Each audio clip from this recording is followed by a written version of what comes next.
Boa tarde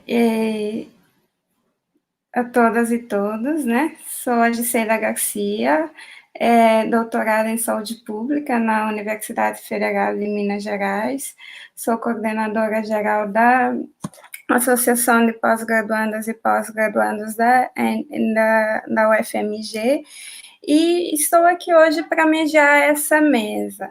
Então, sejam bem-vindos à nossa primeira mesa de debate do 27º Congresso Nacional da NPG. Nessa mesa, nós vamos debater a crise econômica e impactos no financiamento da educação e pesquisa. Portanto, convido a todos também a se juntar a nós nas próximas 2 horas, onde vamos debater e procurar as possíveis soluções para o problema, né, para esse problema, de forma que juntos possamos contribuir para darmos respostas ao que mais precisamos para o futuro da ciência no Brasil, né? Então, eu vou agora começar a apresentar os nossos ilustres convidados, que vão compor a nossa mesa. O professor Celso Panceira, que é coordenador da Iniciativa para a Ciência e Tecnologia no Parlamento. A professora Soraya Smiley, reitora da Universidade Federal de São Paulo, Unifesp.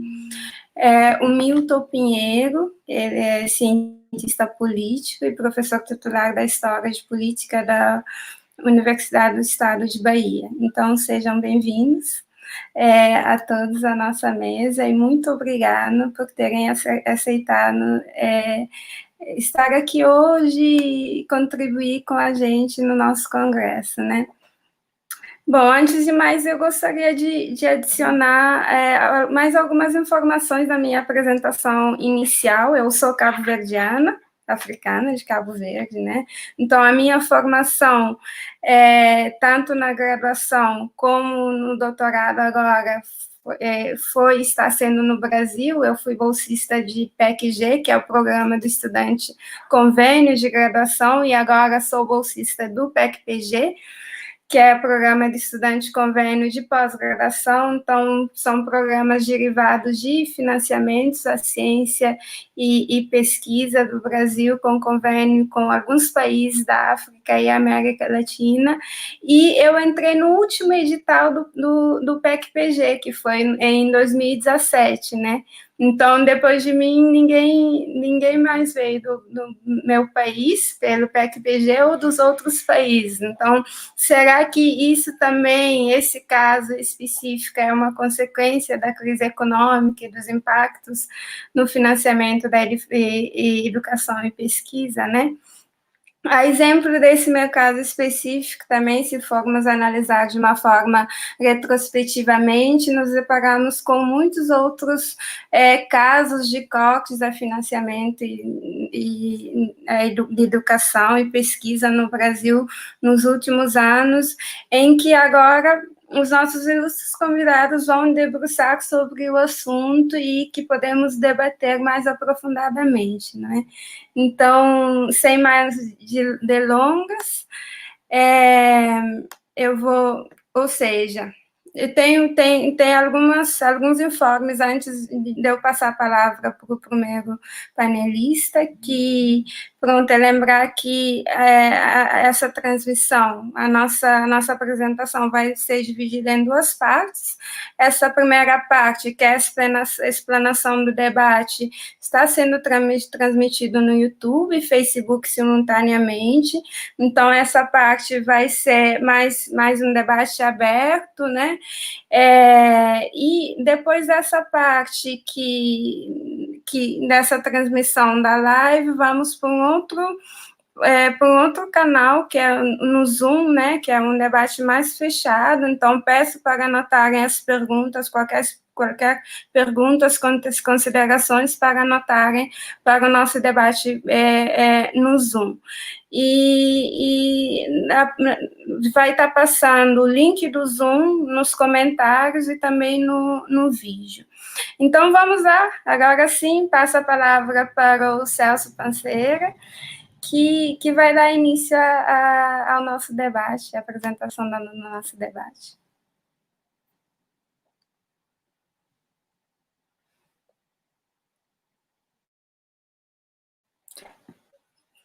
Celso, tá no mute, está mutado.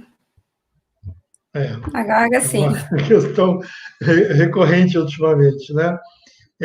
Mas eu queria desejar uma boa tarde e reafirmar o prazer de estar, a satisfação de estar participando dessa mesa do 27º Congresso da ANPG.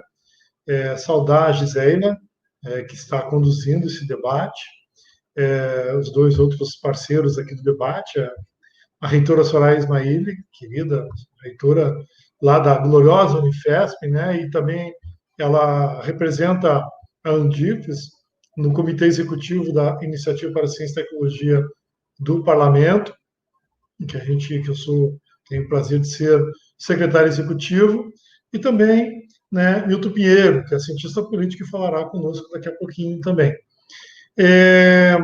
Eu fiz uma pequena apresentação, se o backstage pudesse colocar para mim aí, para não ser muito cansativo, são pequenas lâminas. Pode passar para a próxima, por favor, Patrícia? Aqui, só para embasar a nossa fala, para a gente materializar os números daquilo que nós estamos falando, né? Então, isso aqui são os investimentos do governo central em valores, né, corrigidos para 2020, né, para a atualidade, dos investimentos do governo central, né? Então, nós tivemos aí um pico em 2014, 75 bilhões de reais, isso aqui, os investimentos do governo como um todo. Em 2015, no auge daquela crise de ingovernabilidade provocada pela Câmara dos Deputados, né, na época, o tensionamento social caiu para 46, e de lá para cá vem caindo sucessivamente a previsão para 2021, né, de 25 bilhões de reais, ou seja, uma queda para um terço do que foi em 2014 e metade do que foi em 2015, né, dos investimentos do governo central. Então, esse é o tamanho do tombo da capacidade ou da disponibilidade do governo de investir no país no próximo ano. Pode passar para a próxima lâmina, por favor, Patrícia? Aqui são os recursos discricionários do MEC, também em valores corrigidos. Vejam, né? Nós estamos saindo de 42 bilhões em 2014, 37 bilhões em 2015, ano do golpe, né, do impeachment, para 18 bilhões a previsão para o ano que vem, 18,9 executado nesse ano 2020, uma previsão de 18 bilhões ano que vem, isso considerando tudo que está previsto, inclusive a questão da regra de ouro, que é um problema que a gente vai debater aqui, mas que é um critério, porque 2/3 do orçamento previsto para o ano que vem está contido na tal de regra de ouro, que se os deputados não aprovarem, né, essa questão da regra de ouro, os parlamentares, o governo só estará autorizado a gastar 1/3 disso, que seria 6 bilhões. Mas veja o tamanho do tombo nos recursos discricionários do MEC, né, para 18 bilhões, o que já era insuficiente, e com certeza a Soraya vai reafirmar isso, né, ficará ainda mais insuficiente daqui para frente. Pode passar a próxima lâmina, por favor? Aqui a gente pega os recursos da CAPES, também valores corrigidos, né? Ou seja, a CAPES também tem um tombo imenso, né? As bolsas, por exemplo, do ensino superior saem de 2,36 bilhões em 2020 para 2,05 bilhões em 2021, essa é a previsão, também contando que aprovarão a regra de ouro, né? Mas no processo histórico, nós estamos voltando para os valores de 2010, nos valores corrigidos, né? De lá para cá, a rede cresceu enormemente, né? As redes tanto dos institutos federais quanto as redes das universidades federais.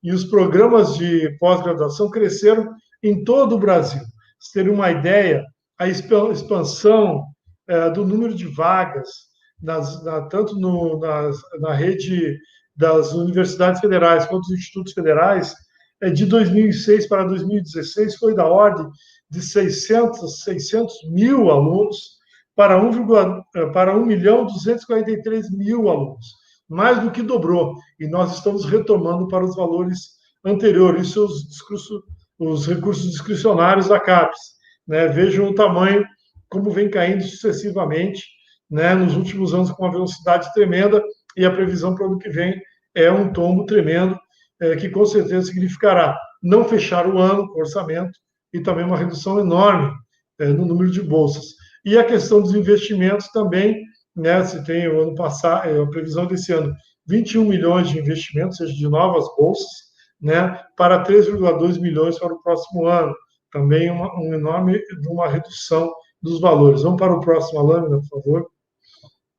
Aqui eu já pego a questão do Ministério de Ciência e Tecnologia. Vejam vocês o tamanho dos recursos, da queda. Isso aqui é mais acentuado, inclusive, que do MEC. Né?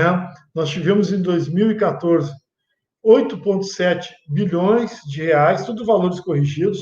2015, 6,8 bilhões de reais. E nós aqui, a previsão para o ano que vem é 2,7 bilhões de reais. Olha o tamanho do tombo que nós já tivemos no orçamento. Então, veja como vai ser difícil a vida dos setores de pesquisa que são vinculados ao Ministério da Ciência e Tecnologia, né, que são os institutos vinculados às OS, vinculados ao Ministério da Ciência e Tecnologia, mas particularmente a CAPES, ao CNPq, que é a próxima lâmina. A próxima lâmina, puder passar, Patrícia? Aqui, veja aqui a questão do CNPq também. Né? Quem acompanhou o drama do CNPq em 2019, lembra, a Flávia, a presidente da NPG, estava conosco no parlamento, naquela crise de setembro de 2019, quando faltava recursos para fechar o ano.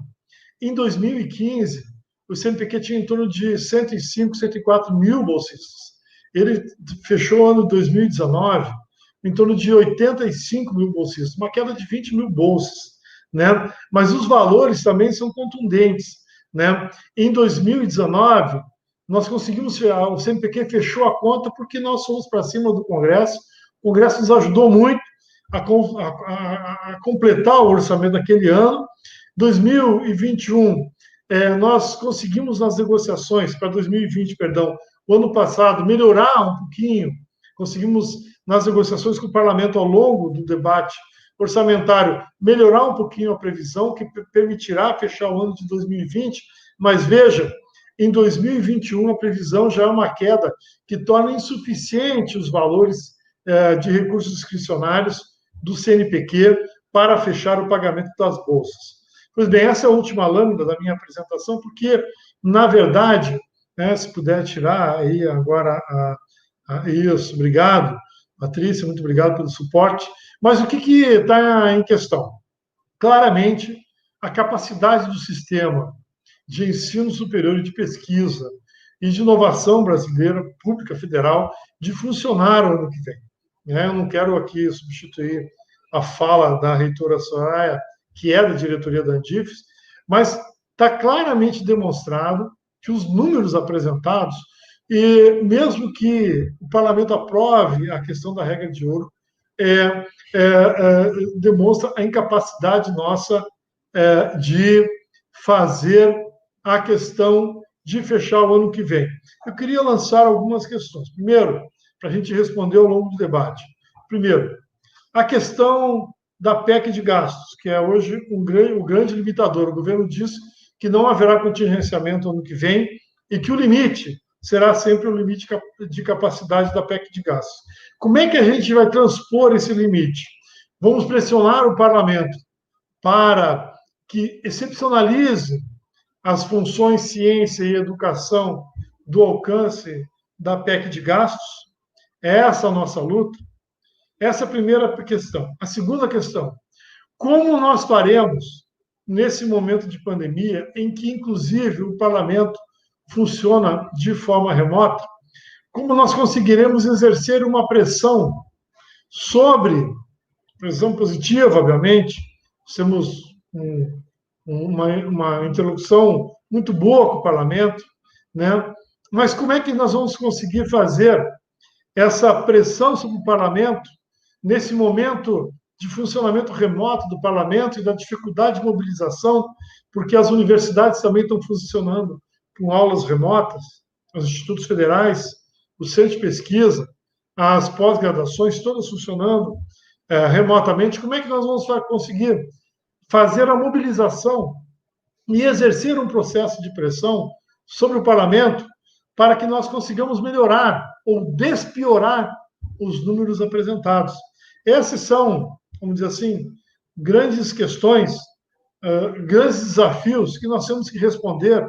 Eu acho que o Congresso da NPG nos ajudará a responder um pouco disso, mas é fundamental a unidade de todas as entidades que atuam nacionalmente, como a SBPC, a Academia Brasileira de Ciências, a Andifes, que reúne os reitores das universidades federais, o CONIF, que reúne os reitores das universidades, dos institutos federais, a CONFAP, que reúne as fundações de apoio, o CONSECT, que reúne os secretários estaduais de ciência e tecnologia, o CONFIES, né, que reúne as fundações de apoio, a UNE, a UBS, a NPG, o ANDES, o PROIFES, o FASUBRA, né, as entidades que reúnem os servidores do Ministério da Educação e do Ministério de Ciência e Tecnologia, para exercer uma pressão sobre o parlamento, para que nós consigamos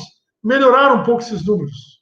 Eu não digo nem tornar os números excelentes, mas despiorar um pouquinho esse número, essa realidade que se avizinha em 2021. Bom, essa é a minha fala inicial, obviamente, e depois a gente vai para o debate.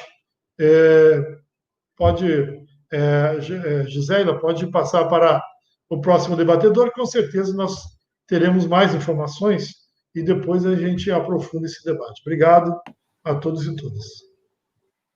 Nós aqui agradecemos, Celso. Então, pronto, sem mais delongas, eu passo para a professora Soraya, a reitora da Unifesp, para continuar com a sua explanação. Vai lá, professora. Perfeito, obrigada, Gisela, e todos aqui presentes, a NPG, especialmente a presidente Flávia, e todos da NPG. Quero cumprimentar que a NPG também é uma das minhas entidades, né?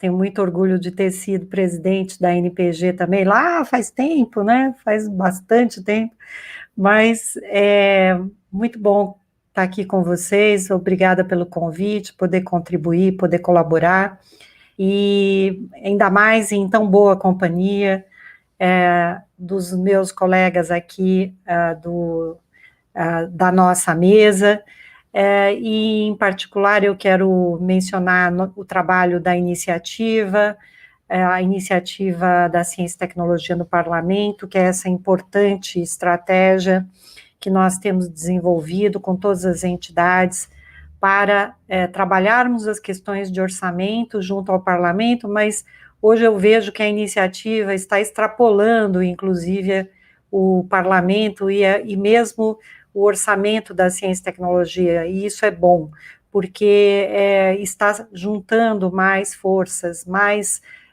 ações junto ao parlamento, mas junto também a diferentes atores e estratégias junto à sociedade, para que nós possamos demonstrar a importância da ciência, a importância das nossas universidades.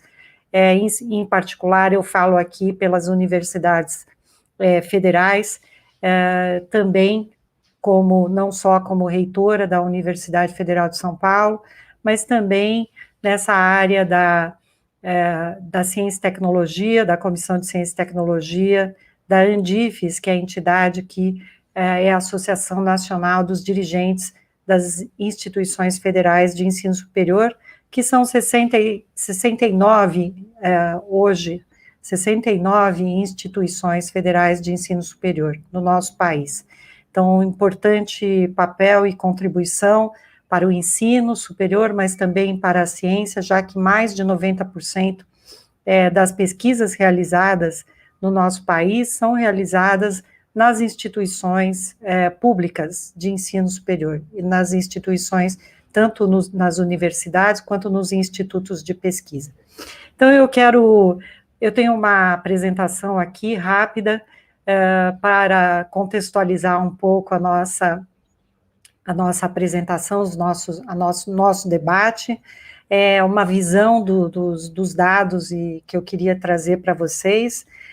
Inicialmente, no próximo slide, por favor, mostrar a Unifesp geograficamente é uma universidade que tem sua sede na cidade de São Paulo, que é uma grande cidade, uma grande cidade em termos de população, em termos de tudo que movimenta no nosso país, mas também o entorno da cidade de São Paulo, que é a Grande São Paulo, onde estão vários dos nossos campi, nas regiões metropolitanas da cidade e dentro do estado de São Paulo, como a cidade de Guarulhos, a Baixada Santista, onde temos um campus, também Diadema, onde temos um campus e que é outra região metropolitana importante, a região de Osasco, outra região metropolitana importante, e também o Vale do Paraíba, onde temos mais um campus da Unifesp. É uma universidade que contempla uma espécie de cinturão metropolitano em torno de São Paulo e dentro da Grande São Paulo. Próximo, por favor. Fizemos uma grande expansão, esses dados fechamos o ano passado, quando completamos 25 anos, e nos últimos 15 anos fizemos uma expansão que foi de 1.062%, isso proporcionalmente em relação à expansão feita no Brasil, no mesmo período, no ensino superior, que foi de 179%, a Unifesp teve uma expansão bastante grande e bastante acelerada num período em que a expansão estava ocorrendo no nosso país. Próximo. Isso traz, claro, uma universidade que tem muitas reflexões, que é jovem, mas que ao mesmo tempo tem a tradição de uma escola de medicina, a Escola Paulista de Medicina, que é de 1933, e que teve um importante papel agora no enfrentamento desta crise sanitária que nós estamos vivendo, no enfrentamento da Covid-19. Então, próximo, por favor. É uma universidade como a nossa, que tem mais de 50% das suas ações voltadas para a saúde, e na cidade que foi e ainda é, de certa forma, o epicentro desta pandemia, tá? De uma pandemia avassaladora em todo o país, em todo o mundo, não poderia ser diferente. A Unifesp seria exigida a apresentar uma reação rápida, e foi assim que fizemos, logo no início da pandemia, com a criação de um comitê de enfrentamento à Covid-19, com a alta gestão da universidade, em que nós reorganizamos todas as nossas atividades e estamos há 6 meses num enfrentamento de maneira unitária, toda a universidade, em todas as áreas do conhecimento, envolvida nessa situação e no enfrentamento a esta situação que nós estamos vivendo. Próximo, por favor. Não deixamos de realizar as atividades de ensino, pesquisa, extensão, foram muitas atividades até o presente momento. Próximo. Mesmo utilizando, no próximo, nós vamos ver agora, aqui mais de 170 projetos de pesquisa em 5 meses, registrados no CONEP, uma unidade em Embrapi, que foi iniciada há pouco. Esses projetos de pesquisa do CONEP são os que envolvem seres humanos, fora os projetos envolvendo experimentação, laboratórios, além das humanidades, além dos trabalhos realizados com as áreas que envolvem mais a parte química e engenharias, que não estão aqui nesses 170 projetos, mas toda a nossa universidade envolvida e realizando seminários, realizando atividades de pesquisa, pensando esta situação nova, esse enfrentamento bastante vigoroso que nós tivemos que fazer. Próximo, por favor. As atividades de extensão que não pararam, são mais de 250 projetos sociais, mais de 680 ações de extensão, somente estas voltadas para a Covid, o que mostra que as nossas universidades foram fundamentais, estão sendo fundamentais num país que precisa tanto desta assistência e dessa ação das nossas universidades. Próximo.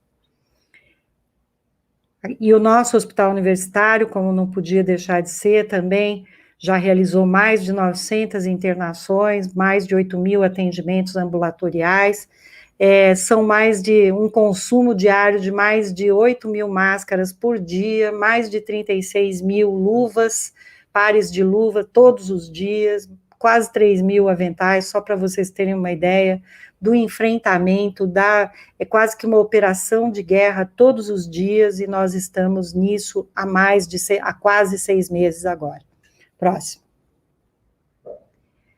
Tivemos que fazer uma ampla campanha de doações, de aquisições, porque num primeiro momento nós não estávamos com recursos para esse enfrentamento. Depois chegaram alguns recursos, mas ainda carecemos de muito apoio do sistema público, tanto da parte do Ministério da Educação, quanto da parte do Ministério da Saúde, principalmente, porque o enfrentamento à Covid vai continuar. Tudo indica que esta pandemia, ainda temos muitas semanas pela frente, apesar de termos alguma melhora, não sabemos o quanto tempo isto vai levar para que nós tenhamos uma queda significativa no número de casos e no número de óbitos. Próximo, por favor. Por conta das doações, conseguimos montar diversos leitos hospitalares. Isso foi fundamental, mas é muito importante que nós tenhamos o apoio do SUS e os orçamentos, que é o que eu vou mostrar logo mais, já em seguida, o quão importante é que nós tenhamos os orçamentos, tanto da educação quanto da saúde, para que nós possamos continuar os atendimentos, as pesquisas e as ações de extensão. Próximo, por favor. As universidades federais tiveram um grande papel nesse enfrentamento, nessa situação que nós estamos no nosso país, tanto nas ações de extensão como nos projetos de pesquisa. Foram mais de 800 pesquisas sobre Covid-19, esse dado até já é um pouco antigo, certamente já ultrapassou em muito esses 800 projetos de pesquisa, portanto, é extremamente importante que nossas universidades continuem recebendo o apoio do Ministério, e para isso é necessário termos os orçamentos correspondentes. Próximo. Aqui a vacina, todos veem, a Unifesp está no desenvolvimento da vacina, a vacina de Oxford, que está sendo desenvolvida também no Brasil, junto com a Unifesp, nós estamos fazendo os estudos de fase 3, e nossas universidades estão envolvidas não só nesta vacina, mas em muitas outras que estão sendo estudadas no nosso país. Mais uma vez, reforçando a importância do nosso sistema, das universidades, dos projetos de pesquisa e dos laboratórios de pesquisa. Próximo. Além das ações de extensão totalmente voltadas para a redução das desigualdades, para a igualdade de gênero, para as questões de saúde e bem-estar, que colocaram as nossas universidades, a Unifesp tem o orgulho de ser a primeira do Brasil no ranking do THE, e a 34ª no mundo em redução das desigualdades, que é um dos objetivos de desenvolvimento sustentável. Mas não só esse, todos os outros que nós estamos trabalhando para assumir posições que são referenciadas na sociedade com inovação social. Próximo. e a realização de atividades à distância, atividades digitais, como o nosso congresso, né, que foi realizado recentemente com quase 26 mil participantes, com atividades totalmente digitais, gratuitas, com uma ampla participação da sociedade, mostrando a importância da ciência a serviço do desenvolvimento humano, econômico e social. Próximo. Então, a questão do orçamento, ela é fundamental neste momento. Nós estamos com uma série de cortes. O Pancera, nosso coordenador da ICTP, acaba de falar sobre os cortes, alguns dos cortes que nós estamos vivendo. Próximo, por favor. Nós estamos com um corte de 1,8 bilhões no orçamento, com redução de 16,5% para as IFES, para as instituições federais de ensino superior. Quer dizer, esse corte de 1,8 bilhão no orçamento do MEC levou a uma redução de 16,5% em todo o orçamento de todas as universidades federais, inclusive no orçamento da assistência estudantil. Além disso, nós tivemos aí um orçamento de quase 60% que está condicionado, ou seja, além do corte, 60% do orçamento está condicionado ao resultado primário, ou seja, vai depender de aprovação dos deputados no ano que vem. Então, nós já começamos o ano com uma situação, se isso se confirmar, nós teremos um ano que será iniciado numa condição catastrófica, porque além da questão da Covid, não teremos recursos para o enfrentamento da Covid, teremos uma situação de muita preocupação e muito desafio com relação a todo o ano de 2021. Próximo. Além disso, tem um corte, trago aqui também para a nossa reflexão, a situação do corte no Ministério da Saúde, que está com uma perda de 35 bilhões, o que também confirma a situação catastrófica que teremos em razão de uma pandemia, de uma situação sanitária que continuará, só que com um orçamento com 35 bilhões a menos. Isto é realmente muito difícil até imaginarmos. Próximo. Próximo, por favor. O impacto, e esse é para mostrar o impacto da emenda constitucional 95, não só na ciência, não só na educação superior, mas no SUS. Vejam a redução dramática que nós estamos tendo no percentual que está sendo aplicado no SUS, chegando a 13,5% em 2019. Este ano, tivemos uma retomada, uma espécie de recuperação por conta da pandemia, mas o decreto presidencial sobre a pandemia vai apenas até o dia 31 de dezembro. Se nós continuarmos com essa situação orçamentária e sem o decreto presidencial, sem o decreto para a Covid, para o enfrentamento da Covid, teremos uma situação ainda mais dramática sobre o sistema de saúde de todo o nosso país. Próximo, por favor, e terminando. E, por último, nós estamos na campanha, como nós vamos debater daqui a pouco, pela liberação do FNDCT, o Fundo Nacional de Desenvolvimento Científico e Tecnológico, já que nós estamos com um forte contingenciamento também na área da ciência. Próximo, por favor. E, por fim, para o nosso debate daqui um pouco, é muito importante termos as ações que nós estamos trabalhando, como a flexibilização do teto dos gastos, a questão da LOA, recomposição dos orçamentos na LOA 2021, a PEC 24, da deputada Luísa Canziani, que permite que nós tenhamos os recursos próprios das universidades sendo aplicados na própria universidade, fora do teto dos gastos, e o PL 135 do senador Exalci, que libera o Fundo Nacional de Desenvolvimento Científico e Tecnológico. Então, eu deixo para daqui um pouco para o nosso debate, agradeço, e é o que eu gostaria de apresentar inicialmente aqui para todos. Obrigada. Obrigada, professora Soraya. Realmente, a perspectiva futura, depois do Celso apresentar e da Soraya complementar também, apresentar e complementar, a gente vê que não é nada bom também. Realmente, temos que traçar estratégias para mobilizar de alguma forma, né? Como o Celso perguntou, como vamos mobilizar nessa conjuntura em que nós vivemos, de tudo remoto. Então, vamos pensar sobre isso e vamos debater sobre isso mais à frente.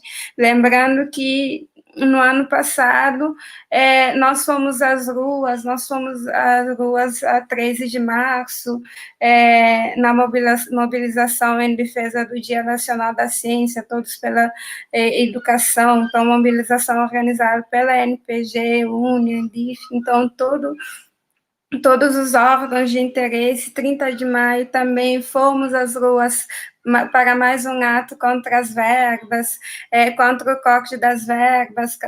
4 de junho, anuncia novo corte das bolsas de mestrado e doutorado no CAPES. Então, setembro também chega um momento em que acho que foi um dos piores momentos para nós da pós-graduação, no sentido como que a gente estivesse fazendo coisa errada, né? Cientistas, estávamos fazendo ciências, mas mesmo assim estávamos sendo estigmatizados, né? Então, mudou tudo, de repente, tudo mudou, né? E até chegando em outubro, então tivemos um ano inteiro de mobilização para outubro, fazermos uma greve nacional da educação, e de novo em defesa da universidade pública. Então, como continuar com essas mobilizações? Isso é um desafio para todos nós, né, em defesa da ciência e da educação também como um todo, né? Então, agora passo a palavra para o Milton Pinheiro, né, para ele fazer também a apresentação dele. Então, Milton, seja à vontade. Boa tarde a todos e todas. É um prazer estar aqui nesse congresso, o 27º Congresso da NPG Nacional, né? Saudar os colegas de mesa, a Soraya, o Celso, e ao mesmo tempo a Grazeila, né? Giseila, desculpe, e a Patrícia, que está no suporte. Dizer que é um prazer estar aqui, né? Agradecer pelo convite e chamar a atenção para uma outra perspectiva de leitura, né? Porque nos encontramos em uma situação grave do ponto de vista do papel do Estado em relação à ciência, à tecnologia, ao ensino superior, à educação básica, às questões elementares da saúde, mesmo em um momento de pandemia, porque nos encontramos em tão grave situação e com, a partir da leitura que se faça a respeito desse governo, com grande possibilidade de irmos um pouco mais ao fundo do poço, né? O que se coloca nesse cenário tão trágico do atendimento público, da pesquisa de soberania, da necessidade de termos pesquisa que alimente a soberania, as perspectivas de saída da crise, e o atendimento aos serviços públicos de forma mais eficiente e profundamente cidadão, né? A primeira coisa é que nos encontramos em uma grave crise econômica. Essa grave crise, ela parte de uma crise que é sistêmica na ordem do capital, ela pega, em especial, 3 particularidades que nos colocam, né, numa situação muito delicada diante da resolução de questões, né? Ela ataca necessariamente a ordem do trabalho, portanto, muda a subjetividade da forma pela qual as pessoas se posicionam na vida política e social. Isso é importante para saber, porque não temos respostas mais densas no enfrentamento a esses problemas que foram aqui apresentados, né? ela muda substancialmente e constitui uma erosão do que seja o sistema capitalista, e, ao mesmo tempo, ela constitui uma modificação no perfil do Estado. Não? O Estado ganha para a sua gerência características da ordem privada e, ao mesmo tempo, aciona particularidades que passam necessariamente para reconfigurar a sua ordem, né? E isso tem sido mais aprofundado, em especial a partir de 2016 para cá, como disse o Celso, a partir do golpe, né? Essas circunstâncias estão em profunda articulação, que é, na verdade, se utilizar do fundo público para revalorizar a ordem do capital naquilo que a crise de superprodução não consegue, por si só, conseguir resolver, né?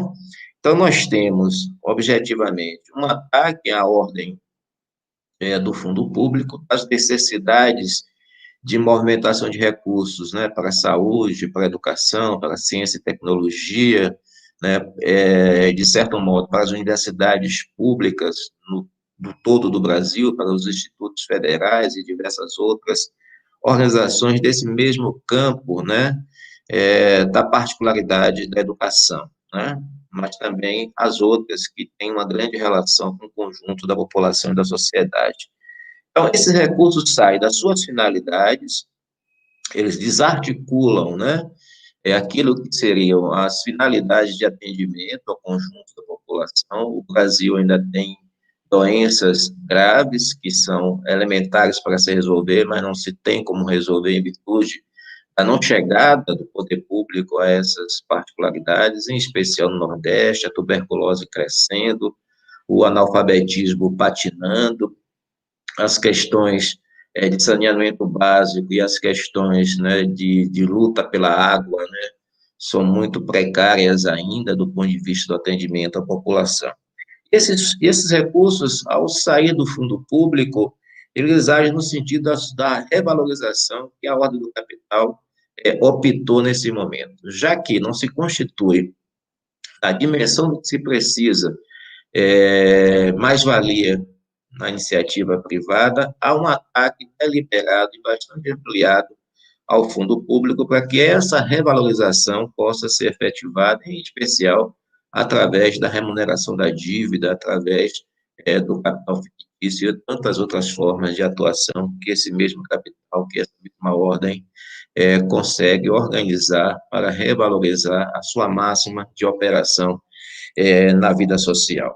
Esse tripé, né, o tripé da crise na subjetividade dos trabalhadores, pedindo que ele compreenda a necessidade da luta, afirmando uma ideologia individualista, né? Essas modificações no sistema capitalista, em especial erodindo aquilo que o capitalismo tinha de menos perigoso no seu componente de interação social. E essa particularidade, talvez a mais grave, do ataque ao fundo público, constitui algo que eu considero muito importante para compreender por que os dados colocados aqui pelo Celso e pela Soraya sejam tão graves, né, na incapacidade que o Estado tem de resolver essas questões. Veja a questão da CAPES, do CNPq, do Ministério de Ciência e Tecnologia, do Ministério da Educação e, em especial, até do Ministério da Saúde, em um momento de pandemia. Um Estado que faz superávit primário é um Estado que não tem problema de recursos, né? O problema do recurso é justamente ele desaparecer para usá-los em remuneração da dívida, para usá-los em revalorização da ordem do capital, no sentido de garantir uma maior extração de mais-valia em momentos adequados da operação da burguesia nesse sistema político e econômico que nós vivemos, né? Então, esse Estado que não tem problemas de recursos, porque está capturado pela lógica do superávit primário, da PEC, do teto de gastos, né?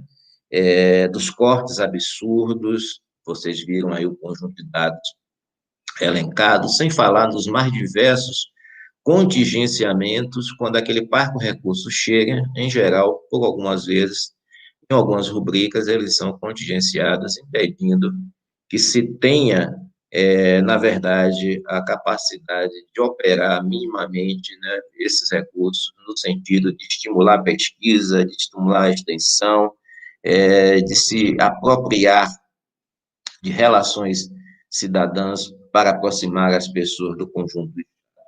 No caso da universidade, no caso da pós-graduação, há um fenômeno muito mais grave, né? Os parcos recursos chegam em áreas dirigidas do conhecimento, né?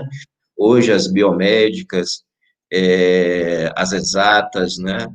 As tecnologias mais puras estão recebendo, dentro do parco recurso, dentro do parco bolo que temos, um pouco mais de dotação orçamentária para operar os diversos projetos. A área de humanas, considerada por excelência a base do confronto ideológico da sociedade, está sendo atacada de forma extremamente brutal, no sentido de que essa pesquisa científica no campo da geografia, no campo da sociologia, da antropologia, da ciência política, né, no campo da literatura, nos diversos campos, né, onde se pode produzir algo que contribui por excelência ao processo de civilização de qualquer nação, isso está sendo mais brutalmente atacada e, objetivamente, tirando de cena a capacidade de construção do conhecimento crítico e a capacidade de termos nas sociedades diversas, homens e mulheres que tenham capacidade de fazer o enfrentamento, fazer as diversas defesas do seu ponto de vista, naquilo que diz respeito à presença do Estado, dos interesses dos trabalhadores, né? Uma universidade que hoje já passa de mais de uma dezena, onde tem interventores e interventoras, daí você pode tirar a compreensão do que é a universidade para esse governo atual, né? Além dessa regência antidemocrática do comando da universidade, a gente passa a ter também, objetivamente, uma leitura do conhecimento, né? Uma leitura explicativa sobre as possibilidades críticas dentro do conhecimento, cada vez mais, vamos por assim, diminuída, né? No papel da reflexão.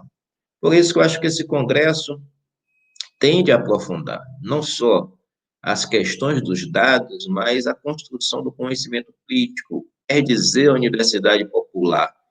Como, a partir do conhecimento crítico se estabelecendo nas questões dos currículos, nas questões do conhecimento, da pesquisa, da extensão, pode modificar o papel da universidade, em especial na sua inter-relação com a sociedade, não tão somente através da extensão, mas daquelas funções essenciais ao funcionamento da própria universidade, né?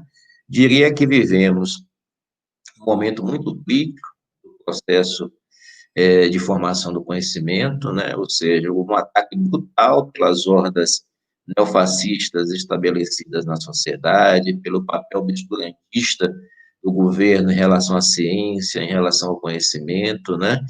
Pela prospecção de um pensamento neopentecostal que ataca a compreensão da sociedade, daquilo que é impertinente para a sua transformação, e, ao mesmo tempo, um papel muito ruim, nesse momento, dessas hordas de cunho neopentecostal, mas também de cunho racista, LGBTfóbico, machista, né? Que agem no sentido obscurantista de até criar riscos aos problemas da saúde humana quando se colocam, por exemplo, contra a vacina, em um momento tão grave como esse que nós vivemos. Fecho essa pequena exposição dizendo que, primeiro, essa condensação de crise da sociedade que nós vivemos, uma condensação de crise que perpassa a ordem política, aprofunda a crise ideológica, catapulta a um longo processo a crise econômica, ela tem saída, se existir, por outro lado, na universidade, na sociedade, a capacidade de compreender de que lado operar na relação de crise que se estabelece dentro do capitalismo. Precisamos, mais do que nunca, da organização da classe trabalhadora, e aí o papel de entidades como o Sinasef, como o Andes, né, como a FASUBRA, né, como centrais sindicais progressistas, e até mesmo, e aqui especificamente, no caso, os estudantes, através da UNE, da NPG, da UBS, das diversas entidades que conformam a luta dos trabalhadores, mas também a luta dos estudantes, né, nesse momento tão difícil da quadra em que vivemos.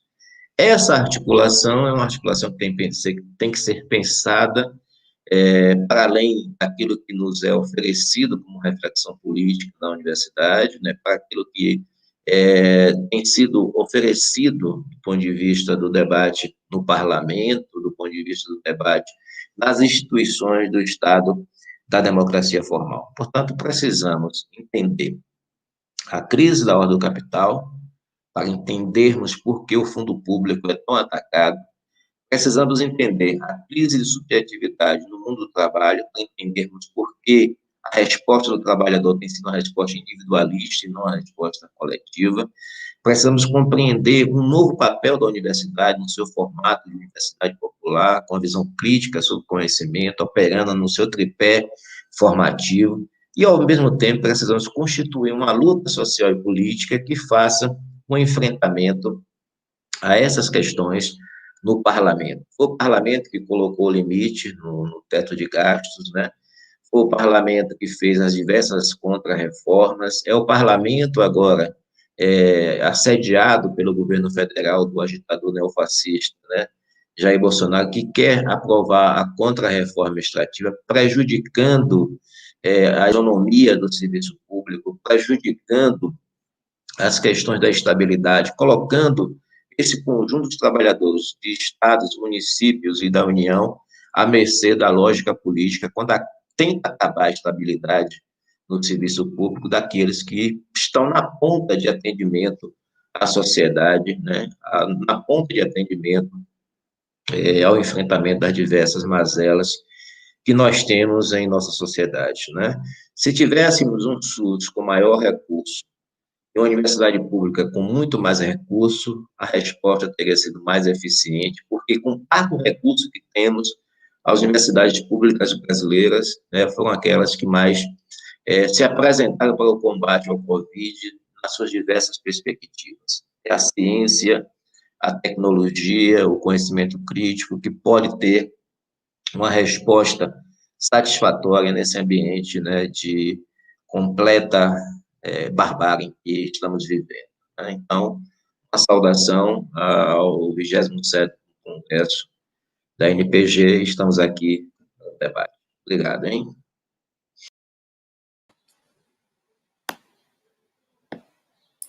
Muito obrigada, Milton, pela explanação. Realmente, o panorama não é muito agradável, mas realmente a ideia é sempre resistir, é sempre unir forças de todas as organizações, de todas as entidades, né, para podermos tentar comatar esse problema que a cada mês, a cada ano que passa, parece que, como você disse, a gente vai chegar, tem uma grande possibilidade da gente chegar no fundo do poço, né? Então, o Celso já falou do retrocesso, a Soraya falou do desmonte da educação e do subfinanciamento do SUS, então, pronto, aonde é que vamos ir parar, né? Bom, eu vou apresentar aqui rapidamente o plano emergencial da Anísio Teixeira da NPG, apresentar a vocês, os nossos convidados, e apresentar também aos nossos congressistas, para conhecerem e para mais para frente, na discussão, a gente poder fazer considerações sobre eles e tentar aprovar não, o plano, né? Então, eu vou tentar ler aqui rapidamente, né? Então, o ponto 6 do Plano Emergencial Anísio Teixeira, que diz assim: o Brasil, com os desinvestimentos na educação e ciência, vem na contramão das medidas que têm sido tomadas em todo o mundo, com investimentos públicos para a retoma econômica. Muito mais do que combater a pandemia, investir nesses setores é a nossa chance de reconstruir o país dessa profunda crise para o futuro. Temos o dever de reposicionar o papel da ciência, tecnologia, inovação, educação e, portanto, assegurar os investimentos necessários, seguindo investindo na formação de profissionais de alta capacitação em todas as áreas do saber, para superar o cenário que o nosso país se encontra. Nesse sentido, propomos auxílio emergencial para todos os pós-graduandos brasileiros pelo período que durar a pandemia. Plano emergencial de concessão de 50 mil bolsas de pós-doutorado, como forma de reter e fixar cérebros em todo o território nacional. 150 mil novas bolsas de mestrado e doutorado. E, por último, reajuste do valor das bolsas, que se encontram 7 anos sem reajuste. Também existem outras medidas, né, que é a ampliação de todos os prazos dos pós-graduandos e pós-graduandas no período da pandemia, pelo prazo de 1 ano em todos os programas de pós-graduação do país, aumentar o prazo para submissão em editais de fomento, flexibilizar o prazo para a prestação de contas e relatórios e projetos, constar no currículo Lattes o número de filhos dos pesquisadores e pesquisadoras, aumentar o tempo de análise do currículo para mulheres com filhos em editais de financiamentos e concursos, e elaboração de editais específicos aos grupos mais atingidos para evitar um aumento da disparidade de gênero e raça, agravando uma situação crítica que já existe, né? Então, esse aqui é o plano que a gente apresenta para vocês, para que possamos debruçar sobre ele de uma forma empática, né? E trabalhar de melhor forma para que possamos ultrapassar essa fase e outras fases que vão vir e que estão por vir, né, de uma forma menos crítica, né? Então, bom, a gente praticamente já terminou a nossa primeira parte, que é a parte da explanação dos convidados, né? E agora, não sei se alguém de vocês tem algo a complementar, e senão a gente já pode passar para a segunda parte, que é o debate propriamente dita, que é num canal Zoom, na plataforma Zoom. Tudo bem. Então, acho então que já podemos ir para a plataforma Zoom e continuar um debate mais consistente, né? Então, convido a todos os congressistas a entrar no link do Zoom e continuar com a gente, né? E muito obrigada para quem seguiu a gente até agora, assistiu a gente até agora, né?